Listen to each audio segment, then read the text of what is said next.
podcast. I'm Chip. And I'm Chris, and this is episode 103 of the show. And it's time for our second annual Low Tide Boyz Fireside Chat. Cue the crackling Yule log. I have the s'more sticks right over here. Nice. I've whittled them down. Oh, by hand? By hand. Hand whittled. We are missing one component, though. It is the fire. It's cold AF here right now. Yeah, super cold. It's cold for us. Anyway. Yeah, cold for us in California, which is about, I don't know, it's in the low 40s. It's in the low 40s. Yeah, I mean, if you're in Scandinavia, you're scoffing at us right now. 6 to 7 degrees C for our Swedish friends, or as you guys call it, shorts weather. Nice. But yeah, So yeah. Second annual. Second annual. We made it to another one. We're going to do this one a little bit different than we did last year, since we just did like a walk down memory lane on episode 100. Check that one out if you missed it. Yeah. But I think, to start off, I think it's been a great year, all things considered. How do you feel about it? Yeah, I mean, absolutely. I think I kind of think about it as we have the show, and then the racing and stuff was kind of totally something that was just something that we did for fun. And this year was definitely, we took a big step, and now I feel like the racing part and how we perform as a team is now its own thing.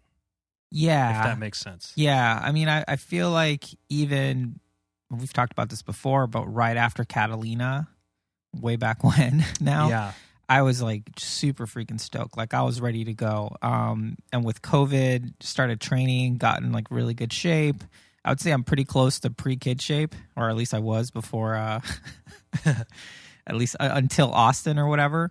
But yeah, I mean, just the enthusiasm to want to experience it more fully, and with less worrying about whether we're going to survive the swims, and really just try to push ourselves, move through nature as quickly as possible and try to make it look elegant and get into that flow state. And I mean that and I think we achieved that this year, which is pretty cool, and we'll be talking about all the reasons why we think that is. But yeah, I mean, I'm pretty stoked for year two. I really wasn't sure what was going to happen. I know we started off year two super strong with some really amazing guests. Yep. But yeah, it's been great. It has. Well, before we get too far into recapping and fireside chatting, we have so many people to thank, as always. Let's just get we this try out to of be the way. really. Yeah. Chris and I feel so much gratitude towards everybody, and honestly, some of this seems so surreal. It is so surreal still, but so we just appreciate, and we have to thank everybody. First off, obviously, all the listeners and everyone that's listening to 1, 2 episodes, listening to the same episode multiple times. Obviously, that's really what keeps us going and pushes us to keep wanting to bring you all more content, and all the amazing messages and DMs and emails and everything we get from you is, it just warms us up. Warmer than the pseudo fire we have. Which we need it right now. We have this fire. Yeah, and then obviously we need to thank our super fans, our patrons on Patreon. Mm-hmm. You know who you are. It's been really great to see that community grow, and just as what Chipper said, it's kind of surreal that people care about us and care about what we're trying to create to help support it. So we really appreciate that. And starting next year, we're going to do a little bit more on that platform just to try to engage more with our fans. Yeah, we updated our tiers and everything on there, and the Patreon stuff is super helpful. I mean, it's one less thing our wives can really get on us about. We're no, we actually. We are able to pay for our hosting fees because of these people that give us money. So it's not a huge, money pit or anything. Yeah, it's definitely a good excuse to have. Oh no, this thing kind of pays for itself. We definitely need to thank Odyssey Swimrun. I mean, we did 3 of their 5 events this year. They've been supporting us all year. We love them. We love doing their events. We love promoting their events. Yes, I mean, it's the whole vibe is great. So I just want to say thank you to the whole crew there. Yeah, absolutely. Lars and John and Aaron and Brent, and even counting Mark on the photography as well. You guys they're always more than willing to come on and help us out with course preview episodes, and John's always giving coaching tips. I mean, we're always hitting him up, and Lars is more than happy to do stuff for us. So it's been really great, and always saying such kind things about us. And it's just there's such a key piece of the U.S. swimrun scene and community. It's just really great, and we love that they're growing and they continue to press on there. Totally. And obviously, this show is not our only show. We were apparently one podcast is not enough for the Low Tide Boys. We last year split off and have a gear talk show with our friends Annie and Brooke, who are the Swimrun Labs, which is also a swimrun site as well as a swimrun team. They're a female team out of it's Washington kind of the thing. State. Just like name your podcast your team name and name your site, or your team your site name. Yeah, so that was such a great year with the Swimrun Labs. I mean, we went all of 2020 without ever seeing them in person, and then finally this year at Orcas, we met Andy and Brooke both in person at the same time, and it was so great with the Shakeout Swimrun, and they were just like so giddy with energy, and it was great. And I think what did they say? We don't appear as tall, or we're taller than they thought we were on Zoom, because we always talk on Zoom. So yeah, we appeared taller than apparently the computer makes us. I mean, that's good. But they're always great, and we love their opinions on all things gear and their drive and love for the sport of swimrun. Definitely. So thank you, Andy and Brooke. Definitely. We want to thank some, just folks that have been supporting us since the beginning. We have to thank Arc Sports, that whole crew. They're awesome. Precision Hydration, Andy and the crew there. Frederic from Frank Paddle. And then we want to give just another bonus shout out. We tried something weird this year with using special correspondence. So thank you to Tristan, Amy, and Toby and G-Flow for just going with it. Yeah, we know.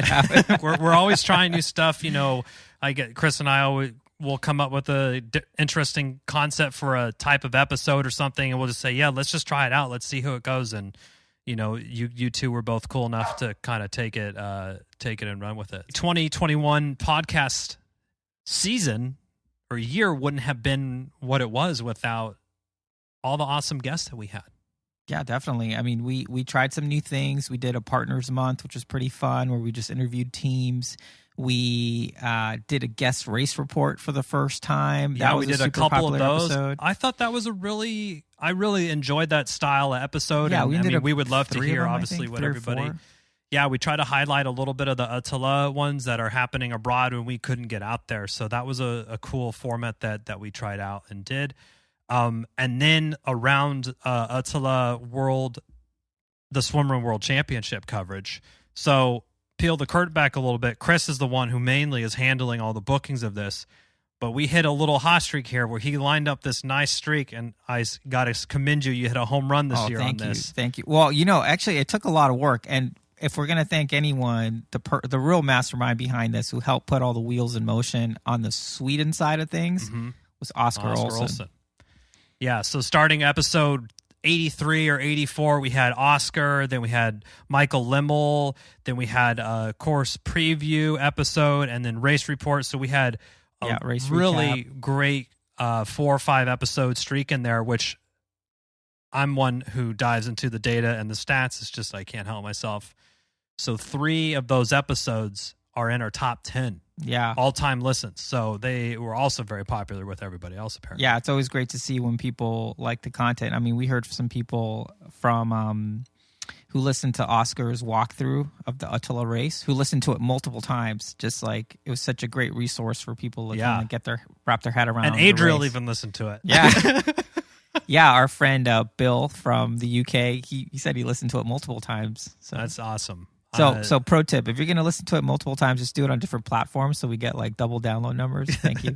Appreciate it. Actually, I think if you just keep starting over, I think it'll double dip. Oh, really? Oh, that's good to know. Yeah, anyway. Yeah, so I mean, we obviously so many great guests and everything. So really appreciate everyone taking the time to chat with us. Again, smash cut all the way back 2 years ago now. We're sitting here when we just had the idea, and I'm thinking, like, who in the hell is going to talk to us? And here we are. We got 100+ episodes later. So thanks. And we still have a bunch of people to talk to. In fact, for example, Adriel Young, who was last week's episode, like, I've been wanting to do that forever. It took 100 years to talk, 100 episodes to talk to this guy. I can't believe it. Yeah, I mean, it's hard to line everyone up. So if you're thinking that we're dissing you because we haven't reached out to interview yet, it's only you're on our list. Yeah, the list is long. It's probably longer than Santa's list, I would say. Well, maybe not that long. Still a niche sport, I suppose. Yeah, Santa's Mr. Worldwide himself. Now, that covers the podcast side of the Low Tide Boys situation. Now, this year, we got serious about our training. I mean, there's definitely another side to it. And I think, when we started this show, it was always going to be partly, it's on our mission statement and everything. It's sort of our journey in the sport as well. So it's a combo interview show, but also like, what shenanigans are we getting ourselves into? What are we kind of putting ourselves out there to try to do? So, after I mentioned at the beginning, like after Catalina, I was like super stoked, get through COVID, and we think that races are happening, and we have Casco Bay as our first race for this year. And starting in December of 2020, I signed up for Tower 26, Jerry Rodriguez's basically like his swim plan. And I did that for a couple of weeks because I knew that was where I was weakest and where I wanted to improve to try to just make it easier on Chipper. And if needed, I could pull my weight a little bit more. So I went all in on that and essentially did something which is hard for me to do, which is I just completely surrendered to the training plan and just did whatever it said I was trying to do. I was swimming 4 times a week. After a couple of weeks, Chipper was like, I need to get on this. Yeah, I was like, okay, hold on here. Hold on, I better jump on this. And I will say, I've trained with Chris for many years now. And when he says he surrendered to the plan, I'm sure everyone's friends tell you, oh, this is a good idea that you're doing. This is a dumb idea that you're doing, whatever. There's a lot of ideas going around between the Low Tide Boys on our feats of endurance, if you will. And, not all of them are the greatest ideas, but this was the first time that I have seen Chris actually totally just, if the plan says this thing, he just did it. And that was unlike anything that I had seen before, because Chris has tendency he would try to outsmart. He tried to outsmart I'm an a little overachiever. bit. I'm an overachiever. Yeah. No, nothing. It's why this is working so well, I think. But he tried to outsmart the plan. But this, he just stuck to it, and then it was like that little Tower 26 block. I feel like that really set the tone for the whole season, because it really got you convinced that, okay, if we listen to a coach or whatever, we can really go far. And I've had coaching in the past, so I kind of have, quote unquote, got it a little bit. But I think that got us both on the same thing to go and find a coach that we would trust could really help us. So we did Tower 26. I think it was for like 4 months, and then you and I had a conversation. I was like, oh, we should probably try to.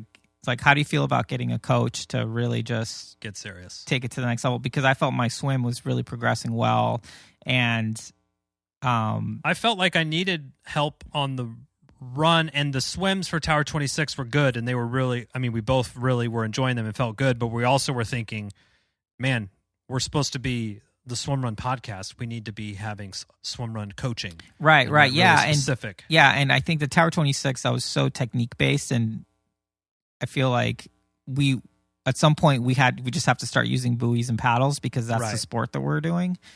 So Tower 26 served its purpose for us, I think.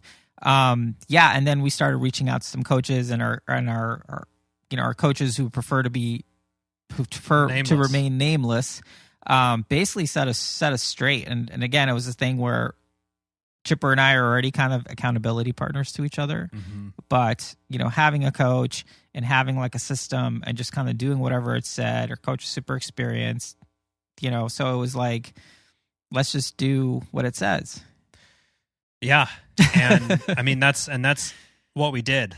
And I honestly, and I'm trying to toot our own horns here or anything, I can't really remember a workout or a session that was assigned to us that we like skipped. So for 3 or 4 months, we did every single thing that was assigned to us. Yeah. And I did my best to give it everything I could for every workout. And like, yeah, if I'm doing a Wednesday run here. Yeah, some of the years were rough too. Like I usually can get out early because that's don't have a problem with that. But like you'd have to do something like at 3:20 in the afternoon or just some on the treadmill ungodly in the garage time to do like a summer, 45-minute like hill workout or something. Yeah, and I mean that's like, but I knew, and this is why this is why we're so into this, is because I knew that Chris wasn't quitting on his workout, so I couldn't quit on mine. And same thing for Chris. What time are you going to be there? See you at 4:50 in the morning because we got a double swim thing because we're trying to get 6K in or some crazy shit. Right. Anyway, so we're excited about where that took us, and we were really feeling fit as we've ever felt as a team. For sure, going for to Casco. sure. Yeah, going to Casco, and interestingly, I actually re-listened to those shows before we were getting ready for Austin, because that was the first, just kind of moving forward a bit, but that's the first race that we've done where it's kind of an apples to apples comparison. So I wanted to hear the race report so I could get a sense of what happened. And that kind of took me down this rabbit hole where I listened to all the race reports. I listened to Orcas, I listened to Casco. I even listened to Catalina, like their OG Catalina, which was very fascinating. I think one of the reasons it's fascinating because we recorded it so contemporaneous to when it happened that it's really like a audio log. Yeah, it's just like captain's a log. log. Yeah, captain's log of what happened. And then I mean, so listening to Casco, which this was I guess a month ago, got me so much more proud of our performance there. We mentioned that for that race, like we were a little bit nervous. I was speaking for myself. I was a little nervous at the beginning, not whether we could cover the distance, but just like I just wanted to have a good race and express my fitness. And it really wasn't after that first swim where I was like, all right, let's go. And I didn't even think about it again. The rest of the time we were just, trying to get to the finish line. That race, I think we surprised everybody, including ourselves. We were pleasantly surprised, and it felt to me after we finished, I was like, one, damn, that felt pretty good. Like that was a lot of fun. Two, like, okay, we apparently got ourselves to be in pretty decent shape from where we were to where we are now. We've come a long way. It's basically like a year and a half, right, since our last like serious. If you think like Attila Catalina's, I guess. No, we had Austin too. Yeah, but that one was just more fun than anything. I don't remember Austin 2020 being like, too suffery. Yeah. There was a couple parts, I think. True. It seemed like it got hot, but Casco was great. We got 11th overall, top 10 men's team. And I mean, that's like the premier race in the United States. Yeah, I think that. So I'm super proud of that result. Yeah, finishing that high, I think was really encouraging, and it just, I mean, everything kind of self-perpetuates itself. So doing really well at that race, I think got us really excited for Orcas, which is a race that we've been wanting to do for a long time. Absolutely. And Casco was just a great experience to go back there, and so different than when we did it in 2018, where we were just like a couple of like random endurance folks just showing up being like, oh, this will be interesting. A couple of jokers coming out for a swim run. Yeah. So I mean, it just goes to show if you put your effort into something and train, you usually will get better. Yeah. So Casco got a super pump for Orcas, and then we did Orcas. So we teamed up with the Concho Boys. We had the premier post-race hangout. Yeah, every single person who started and finished that race saw our stupid flag. Flag hanging outside the front. And that race result, we got 4th place men's, and I think we got 7th overall. Okay, 6:33 something on the time there. There's so much more to that story, though. Please tell me you're not going to gloss over. No, I was just saying, like, if you just look at the results, I think people would be like, wow, you guys would be really happy about that. But I think that's definitely a good course, a race report to go listen to. But I basically I was bonking from pretty much the start. I was already in a deficit before we started from a hydration and fueling kind of standpoint, and it didn't get any better. But, I mean, that was... I thought it was an amazing day. Still looking back on it, yes, there was a lot of suffering. There was a lot of suffering that happened, but like it was still a really good day, I guess. And not everyone's going to be a win and a layup, right? Right. It was a good character builder. It was a great character builder. I think not just individually, but it's almost like as a team. Like that's really the first time where we've had like sort of that much adversity. Yeah. I mean, I think the only time, I don't even think it was close, was sort of like that last swim at Catalina where it was just like, I got about 300 both yards, tanks buddy. were empty at that point. Yeah, at that point. But yeah, I mean, I learned a ton from that race. Like I did a lot of soul searching after that race, just like, what could I have done? How could I have been a better partner? And things like that, which I'm definitely carrying forward to whatever, destination races we're doing next. Yeah. But yeah, I mean, I'm super proud of that result. I think, I don't know if I could have done a 4-hour death march with someone just pulling me the whole time. Yeah, you could. I bet you could. I don't know. But we got through it. And yeah, I mean, we probably left like a lot of time on that course, but in terms of, any time we're spending together out there, I think we're learning and we're still having fun in our way, I think. Yeah, I mean, so many lessons learned from that race. Like a year's worth of lessons, it feels like, especially from the nutrition kind of standpoint. We kind of felt like I had it. I'm like, I got it figured out. And I mean, I know what to do. For some reason, the execution just failed on it. And you know what? I feel like in the grand scheme of things, we haven't done that many swim runs. Like Tristan, Amy, and like Marcus, they've done like, I think the most out of anyone in the U.S. at this point. So yeah, like every race is a process of discovery. Definitely felt that way in triathlon and marathon running, half marathon running, anything you're doing. Each time you're sort of iterating on what happened before and trying to learn the lessons and sort of apply, whatever you need to in order to get through the day. So this was the first real time where we've had some like major adversity in a swim run, and we still came out on the other side of it, which is really encouraging. Our last race of the year, which wasn't supposed to be our last race. Yeah, kind of shortly after Orcas, word got out that Catalina was being postponed or moved to March 2022. Yeah, so that left us with a fun little Austin race, which, I mean, it's such a great course. Great for beginners, great for people who want to it's great for everyone. It's just, I mean, it's the best, it's a great swim run to do in November. And the Concho boys ran it back with us again. I feel like that one was a good one because we didn't feel like we really we wanted to do the best result that we could, but it didn't have to be such a serious thing. It wasn't our A race.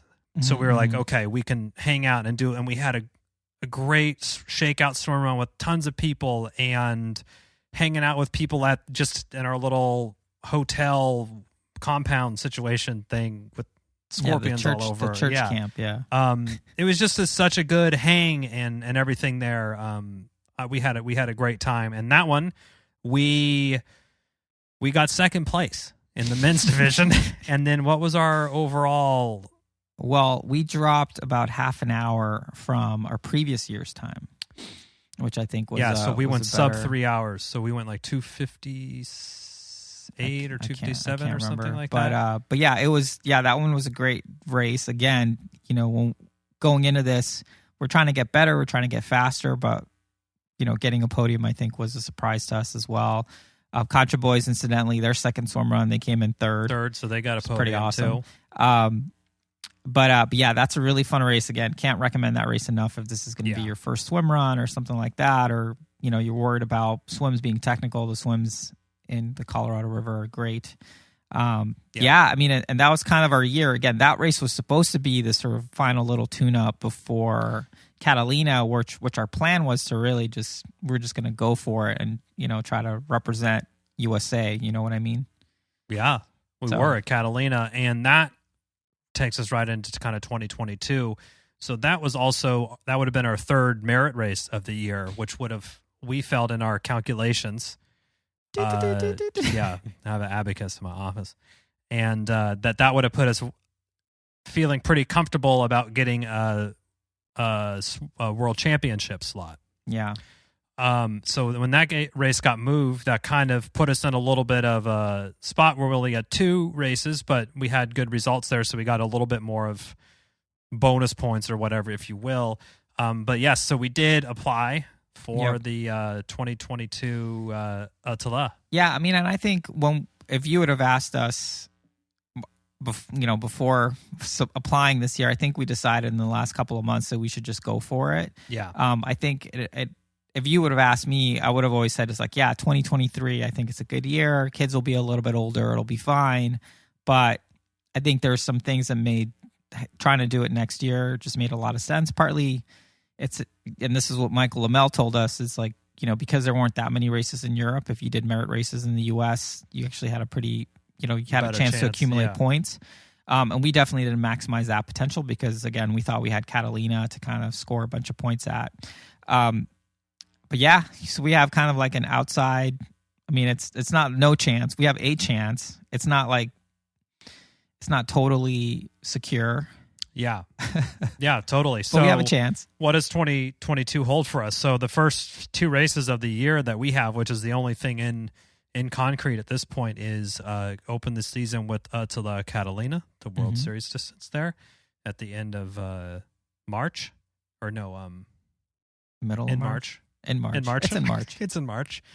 And then right into Swimrun Lake James. Yeah, about a month later. So we're looking forward at that. And so basically, yeah. It's our first race in North Carolina. Probably first of many. First of many out there. Yeah, so that's going to be fun. Yeah, I think we're and by that point, we'll know if the second half of our year, if we're going to be planning a big... Like? Yeah, what's that going to look like? I think we're already thinking it's penciled in, and there's very high likelihood that we're going to do Casco again, just because that course changes every year. We heard some rumors that it's going to be extra spicy next year, so that'll be great. And then, I mean, if we get to do the World Championship, that'll be amazing. If we don't get in, it's fine. We're still full of joy. I think that we might still try to travel to Europe at least once to do an event. We're not sure. Yeah, that's what we're talking about. We're just kind of waiting to see what happens in February, and then we'll see what we can pull off. I mean, I'd like to do Engadin, but that's also like a super hard race. I don't know if that should be our first European swim run. Oh, mercy me. Yeah, so obviously, so I think 2022 holds some international travel for us. Yeah, first at time least going in some on tour. fashion or another. Yeah. And yeah, I mean, we're going to try to hit as many U.S. races as we can. We would love to do Swimrun NC. We would love to do, I'm so excited to do Lake James. Yeah, Lake James is going to be awesome. Yeah. There's Swimrun Georgia. Yeah, I mean, I really want to do Orcas again, but if it is a couple of weeks after the World Championship, that's see how sporty we feel. Yeah, that might be a sort of a last minute decision. Yeah. But yeah, I mean, that's kind of where we're at. I mean, in terms of the show as well, I mean, I feel like this year we've definitely gotten more pro. I think we're better interviewers than we were when we started, clearly. I think that we're really looking forward to keep sort of just ramping up the guests and just, I mean, honestly feel like we're kind of turning into sort of the historians, like the oral historians of the sport. Unofficial, definitely unofficial. Yeah, like we've heard all these stories. Like I should probably just sit down and sort of start filling out this Wikipedia page or something, because we've talked to so many people who've given us such cool insights about the sport, and we have more folks that are coming on. Yeah. Even our show next week is going to be pretty badass. People are going to enjoy that one. So I think we're just going to try to keep doing that, try to keep telling interesting stories, follow our curiosity, and absolutely at the same time keep people sort of plugged into our journey and our travels. And we are synced back up with Annie and Brooke. Annie had a most wonderful little baby. She's a mom now this year, so we know things have been not as many Gear Talk episodes this year, but we're totally cool with that. Brooke and Annie they're in for 2022. So Gear Talk will continue on. We're going to try to shoot for about 2 of those a month. Keep it nice and easy and casual. And if we have gear to review, we'll get it out to you. Right. And yeah, we're looking forward to more time with Andy and Brooke in the Swimrun Labs. Of course. Yeah, I mean it's going to be great. I'm still super stoked about the show. I'm super stoked for next year, and I think it's going to be. I think next year is the year of Swimrun. I know I've said this a couple of years in a row now. I mean, it's got to be our thing, I guess. One of these years is going to be the year of Swimrun. Be the year of Swimrun. Well, that's it for this week's episode. Thanks so much for listening to the show. Make sure to subscribe wherever you listen to podcasts and leave a review, since that's the best way to help other people discover the show and the sport of swimrun. Sign up for our newsletter at lowtideboys.com. That's boys with a Z. And check out our meme page at the Low Tide Boys on Instagram. If you have any suggestions for the show or questions for us, send us a DM or an email at lowtideboys@gmail.com. We'd like to thank Riding Easy Records for our show music, and of course our wives for their support and tolerance of all our swimrun activities, podcast, and other stuff. Yeah, other stuff. Way to keep it PG. Finally, you can support our efforts on Patreon. Until next time, get out there and go for a swim. Go for a run. Then another swim. Then another run. And then another swim. And then another run. And then just keep going. Until you're done. Or maybe can't stop.